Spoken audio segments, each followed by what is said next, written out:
إن الحمد لله حمدا كثيرا طيبا مباركا فيه.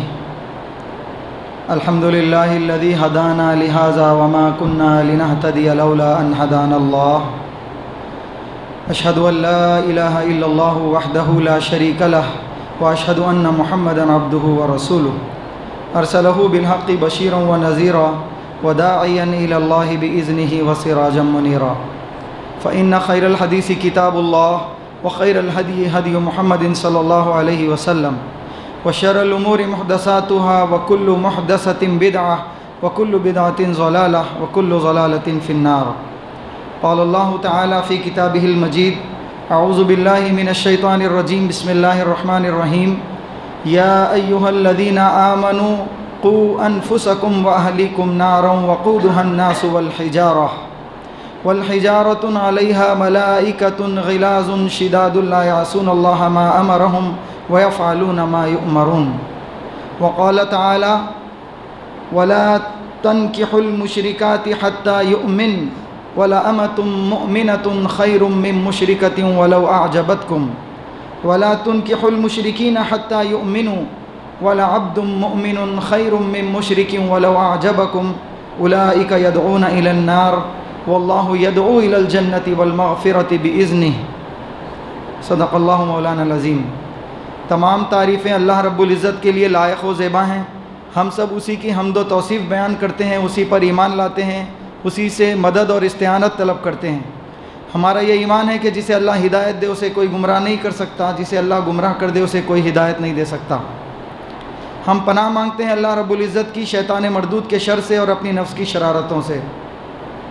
درود و سلام ہو انبیاء پر، صدیقین پر، شہداء پر، صالحین پر، بالخصوص آخری نبی محمد مصطفیٰ صلی اللہ علیہ وسلم پر، جنہیں اللہ رب العزت نے ہدایت اور کامل دین حق دے کر اس دنیا میں بھیجا تاکہ اس دین اسلام کو تمام ادیان باطلہ پر غالب کر دے.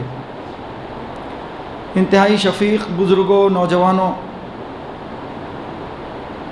آپ کے سامنے ابھی عربی خطبے میں جو آیتیں تلاوت کی گئی ہیں اس کا ترجمہ یہ ہے کہ اے لوگوں جو ایمان لائے ہو، بچاؤ اپنے آپ کو اور اپنے اہل و عیال کو دوزخ کی آگ سے، جس کا ایندھن انسان اور پتھر ہوں گے، جس پر تند خو اور سخت گیر فرشتے اللہ نے مقرر کیے ہوں گے، اور وہ فرشتے ایسے ہوں گے جو اللہ کے حکم کی سرتابی نہیں کرتے اور اللہ نے جو حکم دیا ہے اس پر عمل کرتے ہیں.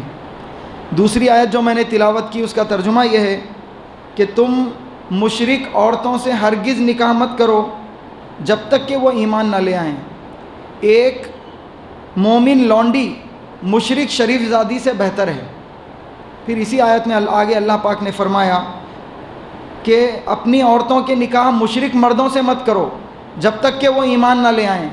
ایک مومن مرد، ایک مومن غلام مومن مشرک شریف زادے اور امیر زادے سے بہتر ہے، اگرچہ کہ وہ تمہیں پسند ہو. یہ مشرکین تمہیں آگ کی طرف بلاتے ہیں لیکن اللہ پاک تمہیں مغفرت اور جنت کی طرف بلاتا ہے. یہ قرآن کی آیتوں سے آپ کو اندازہ ہو گیا ہوگا کہ آج میں جس موضوع سے آپ کے سامنے گفتگو کرنے جا رہا ہوں وہ موضوع آج کل جو ہمارے ماحول میں بالخصوص ہندوستان کے تناظر میں جو مسلم لڑکیاں ارتداد کا شکار ہو رہی ہیں، غیر مسلم لڑکوں کے ساتھ شادی رچا رہی ہیں، کورٹ میرج کر رہی ہیں، ان کے حوالے سے کچھ گزارشات آپ کے سامنے رکھنا ہے. سب سے پہلے تو یہ کہ دین اسلام کو مٹانے، اسے ختم کرنے اور اسے مشتبہ اور مشکوک بنانے کے لیے انٹرنیشنل لیول پہ جو ہے مختلف کوششیں ہو رہی ہیں. تعلیم یافتہ طبقے کو دین اسلام سے متنفر کرنے کے لیے دہریت کا زہر گھولا جا رہا ہے. جو لوگ تعلیم یافتہ ہیں، ویل ایجوکیٹڈ ہیں، مختلف فلسفوں کے ذریعے سے، مختلف سائنسی نظریات کے ذریعے سے اللہ پاک کی ذات اقدس کو مشکوک بنا کر، اور یہ دنیا ایک نیچر کا حصہ ہے، خود بخود چل رہی ہے، اس طرح کے کچھ نظریات پیش کر کے پڑھے لکھے لوگوں کو دین اسلام سے دور کیا جا رہا ہے. جو لوگ دین اسلام سے شدید محبت رکھنے والے ہیں ان لوگوں کو دین اسلام سے پھیرنے کے لیے اللہ کے رسول صلی اللہ علیہ وسلم کی ذات اقدس پر انتہائی رقیق الزامات لگا کر، آپ صلی اللہ علیہ وسلم کی ذات کو مشتبہ بنا کر آپ صلی اللہ علیہ وسلم سے محبت کو کم کیا جا رہا ہے. آپ صلی اللہ علیہ وسلم کی شان میں گستاخیاں ہو رہی ہیں. اس طرح کے سوالات اٹھائے جا رہے ہیں کہ اماں عائشہ رضی اللہ تعالیٰ عنہ سے آپ صلی اللہ علیہ وسلم نے کم عمری میں نکاح کیا. دین اسلام میں قرآن مجید کے اندر امت مسلمہ کو 4 نکاح کی اجازت ہے مردوں کو. اللہ کے رسول نے 11 نکاح کیوں کیے؟ اس طرح کے رقیق الزامات اور جو ہے اعتراضات اٹھا کر جس کے جوابات علماء نے دیے ہیں، خود قرآن مجید میں اس کے جوابات موجود ہیں، لیکن جو لوگ قرآن سے دور ہیں، دین سے دور ہیں، ان کے دلوں میں جو ہے شکوک اور شبہات پیدا کیے جا رہے ہیں. جو لوگ دین اسلام پر سختی سے عمل پیرا ہیں، قرآن اور حدیث کو دونوں ہاتھوں سے مضبوط پکڑے ہوئے ہیں، ایسے لوگوں کو گمراہ کرنے کے لیے فتنہ انکار حدیث کا ایک فتنہ چل رہا ہے. اللہ کے رسول صلی اللہ علیہ وسلم کی حدیث کو مشتبہ بنا کر پیش کیا جا رہا ہے. یہ اعتراضات اٹھائے جا رہے ہیں کہ اللہ کے رسول صلی اللہ علیہ وسلم کے اس دنیا سے پردہ فرما جانے کے 100 سال کے بعد یہ احادیث جمع کی گئی ہیں. امام بخاری پیدا ہی اللہ کے رسول صلی اللہ علیہ وسلم کے گزر جانے کے 100 سال بعد دنیا میں آئے، تو یہ احادیث تو بعد میں جمع ہوئی ہیں. اس طرح کے فتنے دین اسلام سے لوگوں کو دور کرنے کے لیے اٹھائے جا رہے ہیں. ان میں سے ایک تازہ فتنہ جو ہمارے سب کے ذہنوں میں تازہ ہے سوشل میڈیا کے ذریعے سے، وہ یہ کہ جو ہم میں لوگ دین سے دور ہیں، جو کامن لوگ ہیں، عام لوگ ہیں، عوام ہیں، ان عوام کے اندر اسلام سے دوری کیسے پیدا ہو. کسی بھی مذہب پر چلنے والے جو لوگ ہوتے ہیں، مردوں سے زیادہ سختی سے عورتیں عمل پیرا ہوتی ہیں، کیونکہ عورتیں کوئی بھی کام دلجوئی سے کرتی ہیں. ان عورتوں کو دین سے کیسے دور کیا جائے؟ پوری دنیا کے اندر بے حیائی کا جو فتنہ ہے، اس فتنے کی وجہ سے لوگ اسلام کے قریب آ رہے ہیں. تو اسلام سے لوگوں کو کیسے دور کیا جائے، بالخصوص خواتین کو کیسے دور کیا جائے، اس کے اوپر بہت منظم کوشش انٹرنیشنل لیول پہ بھی ہو رہی ہے، ہمارے ملک ہندوستان کے اندر بھی ہو رہی ہے. تو ایسے میں اس فتنے کا سدباب کیسا ہو اور اس فتنے کے اسباب کیا ہیں، اس کے اوپر کچھ باتیں آپ کے سامنے رکھنا ہے. سب سے پہلی وجہ جو فتنے ارتداد کی بن رہی ہے، ہماری نوجوان لڑکیاں جو غیر مسلم مردوں کے ساتھ کورٹ میرجز کر رہی ہیں، اس کی سب سے پہلی وجہ جو ہے وہ دین اسلام سے ناواقفیت اور اسلام سے دوری کی وجہ سے ہے. سوشل میڈیا پہ ہم نے بہت سارے لوگ دیکھے ہوں گے، ابھی پچھلے 10-15 دن یا 1 مہینے کے اندر صرف ممبئی اور ممبئی کے اطراف کے 20 ایسے لڑکیوں کے نام آئے ہیں جو لڑکیاں مسلم ہیں، مسلم گھرانوں سے ان کا تعلق ہے، اور غیر مسلم مردوں کے ساتھ جو ہے وہ عنقریب بیاہ کرنے والی ہیں. رجسٹریشن آفس کے اوپر ان کی لسٹ لگی ہوئی رہتی ہے کہ یہ آئندہ ہفتے یا اس کے بعد والے ہفتے میں ان کے نکاح ہونے والے ہیں یا ان کی شادی ہونے والی ہے. اس طرح کے واقعات ہمارے حیدرآباد کے اندر بھی کافی ہو رہے ہیں. تو ان واقعات کے اسباب کیا ہیں اور اس کو کیسے روکا جا سکتا ہے، اس پر آج آپ کو کچھ باتیں بتانی ہیں. سب سے پہلی وجہ جو ہمارے خواتین اور ہماری جو نوجوان لڑکیاں جو غیر مسلموں کے ساتھ جا رہی ہیں، اس کی سب سے اور بنیادی وجہ یہ ہے کہ ان کی دین سے دوری، ان کے خاندان والوں کی دین سے غفلت، ماں باپ اور والدین کی جو ہے بچوں کی تربیت میں کوتاہی ہے. آج ہماری نوجوان نسل کے اطراف میں ان کے ایمان کو مضبوط کرنے والی چیزیں کم ہوتی جا رہی ہیں، اور ان کے ایمان کو کھوکھلا کرنے اور جو ہے ان کو ارتداد کی طرف ڈھکیلنے اور ایمان سے دور رکھنے کی چیزوں کی بہتات ہو گئی ہے. آج ہماری نوجوان نسلوں کے ہاتھ میں الیکٹرانک گیجٹس آ گئے ہیں، موبائل فون اور انٹرنیٹ ان کے ہاتھوں میں جو ہے فنگر ٹپس پہ آ گیا ہے. باہر نکلو تو جو ہے بے حیا لباس کے جو ہے نظارے ہو رہے ہیں، کالج جاؤ تو جو ہے مخلوط ماحول، لڑکے اور لڑکیوں کا ماحول ان کو مل رہا ہے. یہ ساری چیزیں انہیں دین سے دور لے جانے والی ان کے اطراف میں گھیرے ہوئے ہیں. ایسے میں دین سے قریب کرنے والی، ایمان پر ان کو مضبوطی سے جمانے والی چیزیں جو ہے بہت کم ہو گئی ہیں. آپ لوگ دیکھے ہوں گے کہ جو نوجوان لڑکے اور لڑکیاں ہیں، ان کو دین اسلام پر کس طریقے سے قائم رکھا جا سکتا ہے، شریعت کا علم انہیں کیسے پہنچایا جا سکتا ہے، اس کی طرف ہمارے والدین توجہ نہیں دے رہے ہیں. ہم ان کی دنیاوی تعلیم کی تو فکر کرتے ہیں، ان کو اچھے سے اچھے اسکول میں پڑھانا، ان کو مشنری اسکول میں پڑھانا، ان کو جو ہے اچھے کالج میں جو ہے داخلہ دلوانا، اس کی ہم فکر کرتے ہیں. لیکن ہم ان کی اس بات کی فکر نہیں کرتے کہ وہ ان کا دین سنور جائے، ان کی آخرت سنور جائے، اور وہ جو ہے نوجوان ہندو جو دہشت گرد ہیں یا ہندو فرقہ پرست جو لوگ ہیں، جو مسلمان خواتین کو ٹریپ کر کے جو ہے ان کی عزتوں کو پامال کر رہے ہیں، ان سے بچانے کی جو ہے ہم فکر نہیں کرتے. ہماری جو نوجوان نسل ہے، ان نوجوان نسل کو جو دین سے دور کرنے کے جو کوشش ہو رہی ہے، اس کوشش میں ان کے فریب میں، ان کے دام فریب میں اتنی آسانی سے آ جا رہے ہیں کہ دین کو جو ہے مشتبہ بنا کر ان کے سامنے پیش کیا جا رہا ہے۔ ایک ہماری بیٹی اگر کالج میں داخلہ لیتی ہے، جیسے ہی وہ اپنے سہیلیوں میں اور جو ہے کلاس روم میں پہنچتی ہے تو اس کو مختلف سوالات کا سامنا کرنا پڑتا ہے۔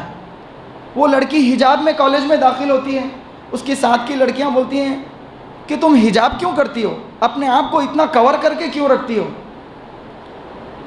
اس کے ذہن میں ایک سوال پیدا ہو جاتا ہے۔ اگر وہ دین سے ناواقف ہے، صرف ماں باپ کی زور زبردستی سے اگر وہ حجاب کرتی ہے تو اس کے ذہن میں جو ہے مختلف سوالات ابھرنے لگتے ہیں۔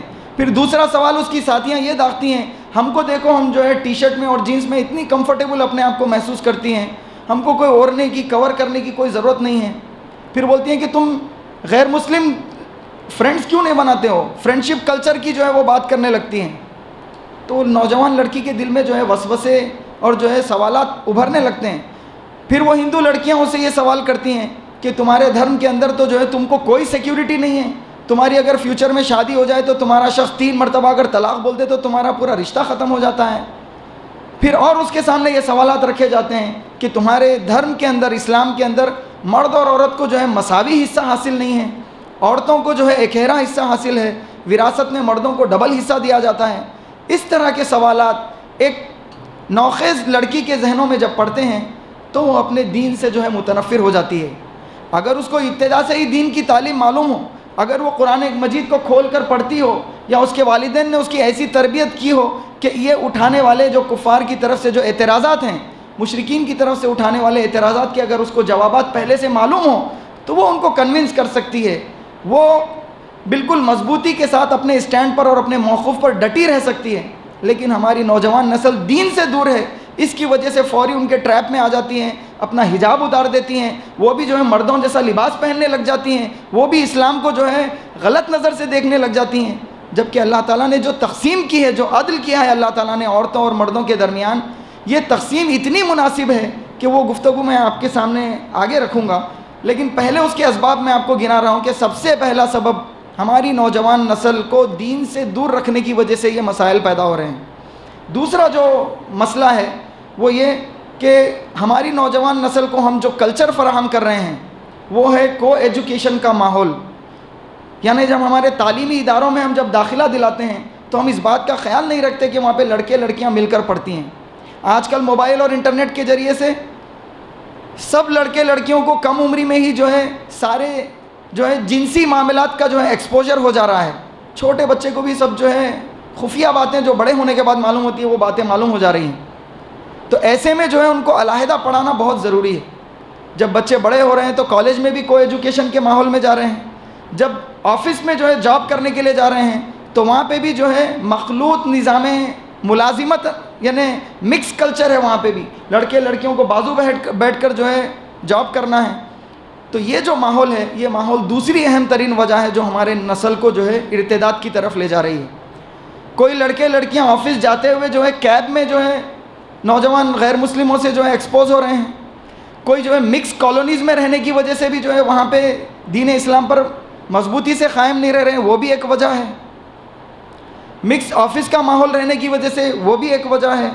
شیطان کا سب سے پہلا حربہ یہ ہوتا ہے کہ وہ جو ہے ان کے اندر بے حیائی کا جو ہے تیر سب سے پہلے شیطان چھوڑتا ہے۔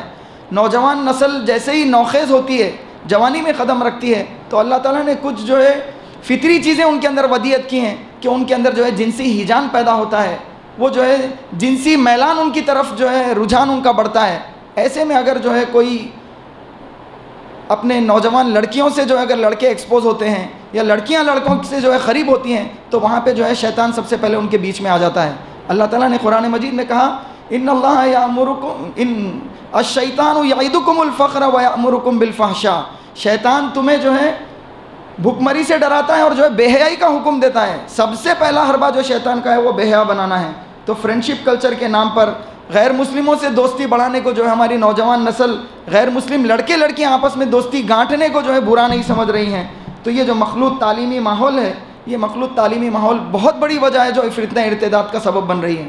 ہماری بہنوں کو بیٹیوں کو یہ بتانے کی ضرورت ہے کہ اللہ تعالیٰ نے جو حجاب کا جو نظام رکھا ہے وہ صرف کوئی ایک باہر والے نوجوان سے حجاب کرنا نہیں ہے، بلکہ اپنے خاندان کے رشتہ داروں سے، سالی کو بہن بھائی سے پردہ کرنے کا حکم ہے، ہمارے چچا زاد بھائیوں سے، بہنوں کو پردہ کرنے کا حکم ہے.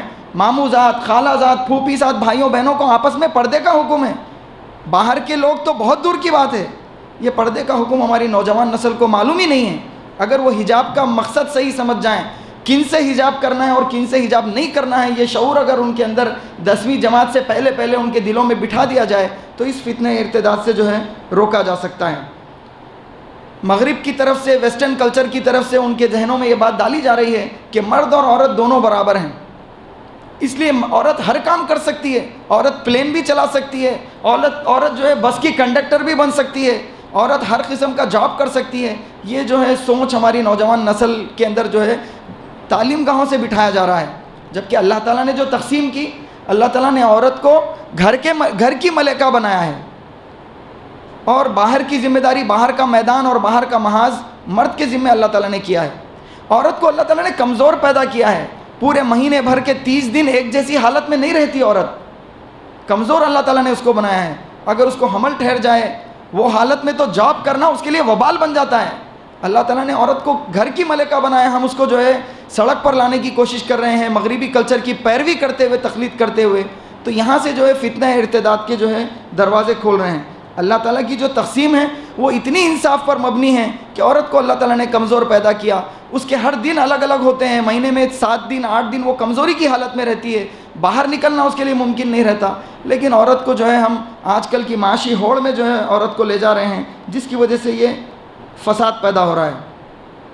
تیسری اہم وجہ یہ فتنہ ارتداد کی جو بن رہی ہے وہ یہ کہ ہمارے مسلم معاشرے میں لڑکے اور لڑکیوں کے نکاح وقت پر نہیں ہو رہے ہیں، جبکہ ہمارے نبی صلی اللہ علیہ وسلم کا حکم ہے کہ جب تمہارے یہاں اولاد پیدا ہو تو ان کے اچھے نام رکھو، جب وہ بڑے ہو جائیں تو انہیں اچھے اخلاق سکھاؤ، جب وہ بالغ ہو جائیں تو وقت پر ان کے نکاح کر دو.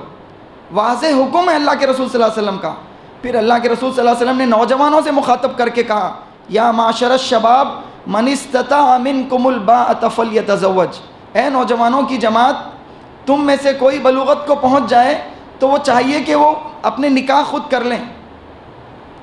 اگر تم نکاح نہیں کرے، نکاح کرنے کی تمہارے اندر سکت نہیں ہے تو تم روزے رکھو تاکہ تمہارے جنسی خواہشات پر کنٹرول ہو. لیکن وقت پر نکاح نہیں ہو رہا ہے ہمارے پاس.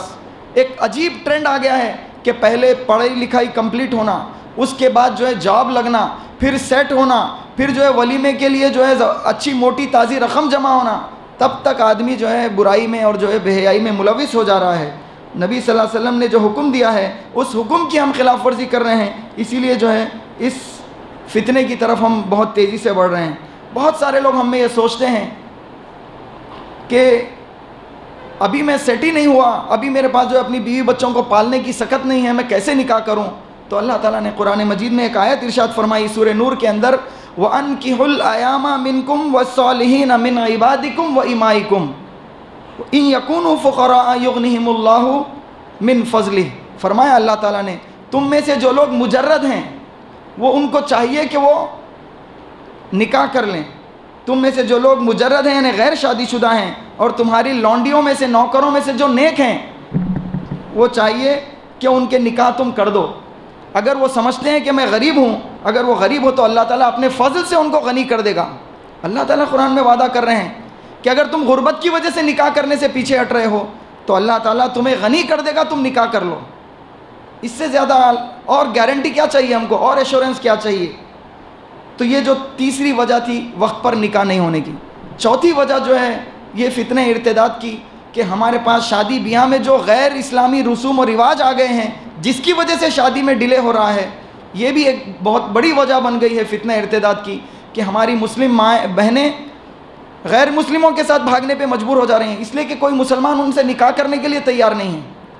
اس لیے کہ لڑکی کے والد کے اوپر اتنا بوجھ ڈالا جا رہا ہے کہ پہلے تو اپنی لڑکی دو لڑکے کو، اس کے بعد پورا جہیز دو، چولہے کے برتن سے لے کے میک اپ کے سامان سے لے کے 40 جوڑے کپڑے سے لے کے، پھر اس کے بعد بچے کو بیٹھنے کے لیے گاڑی گھوڑا دو، پھر اس کے بعد لڑکے کو ولیمہ کرنے کے لیے جوڑے کی رقم دو، پھر اس کے بعد جو ہے شادی کے بعد 5 دن تک 5 ہفتوں تک جو ہے جھماگیاں کرنے کے لیے رقم کو اکٹھا کر کے رکھو، پھر اس کے بعد شادی میں بہترین کھانا چاہیے ان لوگوں کو، بہترین کھانا کھلانے کے لیے باپ کی کمر ٹوٹ جا رہی ہے، نتیجتاً رشتے نہیں ہو رہے ہیں. لڑکی دیکھ رہی ہے اس کے اندر بھی اللہ تعالیٰ نے جنسی خواہش رکھی ہے، وہ اپنے بوائے فرینڈ کے ساتھ بھاگ جا رہی ہے.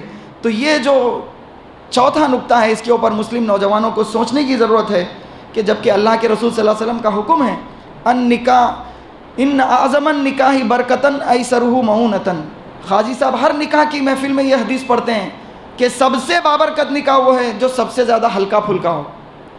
آج بابرکت نکاح اللہ کے رسول نے بتا دیا کہ جو ہلکا پھلکا ہے، کم خرچ والا ہے، لیکن ہم سب سے زیادہ جو فضول خرچی جس میں ہوتی ہے اس کو سب سے اچھا نکاح سمجھتے ہیں۔ اس ٹرینڈ کو ختم کرنے کی ضرورت ہے۔ الحمدللہ ہمارے معاشرے میں بالخصوص حیدرآباد کے اندر بہت سارے لوگ اس نہج پر بہت کام کر رہے ہیں کہ شادیاں آسان ہو جائیں، شادیوں میں فضول خرچی رک جائے، اللہ تعالیٰ ان کے کاموں میں مزید برکت دے، ان سے مزید کام لے، لیکن پوری قوم کو اس کے خلاف اٹھنے کی ضرورت ہے۔ ایک موخر عالم دین ہمارے حیدرآباد کے ہیں، وہ ہمیشہ اپنی تقریر میں کہتے ہیں کہ اگر مسلمان اپنی شادیوں کو شرعی کر لیں، صرف اپنے نکاح کو شرعی کر لیں تو آدھے مسئلے حل ہو جائیں گے، اور غیر مسلم عورتیں جوق در جوق، فوج در فوج اسلام قبول کریں گی، کیونکہ ان کے پاس بھی شادی بہت مشکل ہے۔ بچی پیدا ہوتے ہی جو ہے اس کا سیونگز اکاؤنٹ کھل جاتا ہے اور جو ہے بینک بیلنس جمع ہونا شروع ہو جاتا ہے، کیونکہ ان کے پاس جو رسم و رواج ہے آج وہی دیکھ کے مسلمان لوگ اپنا رہے ہیں، جبکہ ہمارا دین ہم کو سکھاتا ہے کہ ان اعظم النکاح برکتاً ایسرہ معونتاً۔ بہرحال جو اسباب تھے وہ میں نے گنا دیے 4 موٹے موٹے۔ اب اس کا سدباب کیسے کیا جائے، کیسے ان اسباب سے ہم جو ہے اپنی بچیوں کو روکیں مرتد ہونے سے؟ تو سب سے پہلی جو چیز ہم کو کرنے کی ہے وہ یہ کہ سب سے پہلے تو ہم ذہن میں جو ہے یہ ہوے کو جو ہوا کھڑا کیا گیا ہے، فتنہ ارتداد بہت پھیل رہا ہے، اس فتنے کو ہم تھوڑا منیمائز کریں۔ آج بھی پوری دنیا کے اندر روئے زمین کے اوپر اگر سب سے زیادہ کوئی عفت مآب مخلوق اگر دنیا میں بستی ہے، سب سے زیادہ باحجاب، سب سے زیادہ پاک دامن، تو وہ ہماری مسلمان مائیں اور بہنیں ہیں۔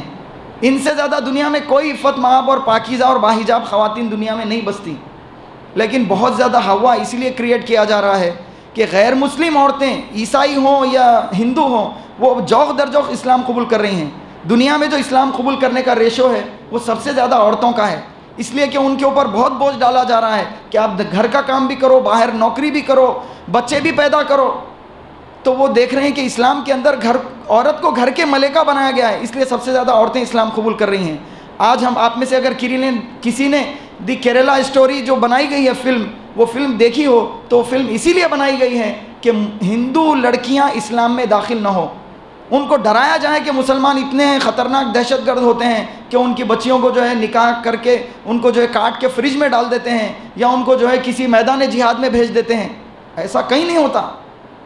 خود یہاں کا جو اس وقت ہندوستان کا جو ایکسٹرنل منسٹر ہے راجناتھ سنگھ، اس کا بیان ہے کہ پوری دنیا کے اندر داعش کے اندر جانے کا جو ریشو ہے پورے ملکوں سے لوگوں کا جو ہے اس دہشت گرد گروہ کے اندر جانے کا، اس میں سب سے کم ریشو اگر کوئی ہے تو وہ ہندوستان کا ہے۔ جب اس ملک کا وزیر خارجہ یہ بول رہا ہے تو پھر فلم بنانے والے جو ہے غلط بیانی سے کام لے کر مسلمانوں اور ہندوؤں کے اندر نفرت کا بیج بونے کے لیے، ہندو خواتین کو مسلم مذہب سے جو ہے دور کرنے کے لیے اس طرح کی فلمیں بنا رہے ہیں۔